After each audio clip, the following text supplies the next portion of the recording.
சிறை படத்துல வர விக்ரம் பிரபு கேரக்டர் நமக்கு ஏன் இவ்வளோ பிடிச்சிருக்கு? இதுக்கு பின்னாடி ஒரு சைக்காலஜி இருக்கு. ஆக்சுவலி சீதாராமம் படத்துல வர துல்கர், அதாவது ராம் கேரக்டருக்கும் இந்த விக்ரம் பிரபு கேரக்டருக்குமே சேம் சைக்காலஜி தான்.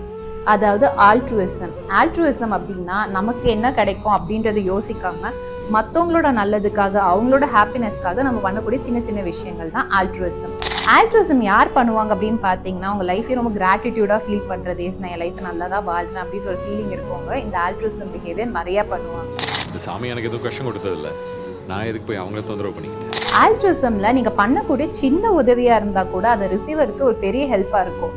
ஈவன் இந்த படத்தில் கூட விக்ரம் பிரபு நான் என்னால் முடிஞ்ச சான்ஸ் தான் வாங்கி கொடுத்தேன்னு சொல்லுவார். ஆனால் அது ஒருத்தரோட லைஃபே மாற்றிச்சு. லைஃபே ரொம்ப டிஃபிகல்ட்டாக போயிட்டுருக்கும் போது இந்த உலகத்தில் இந்த மாதிரி ஆல்ட்ருவிஸ்டிக் பிஹேவியர்லாம் இருக்கும்போது தான் இந்த படத்தில் வர மாதிரி நிறைய நல்ல விஷயங்கள் நடக்குது.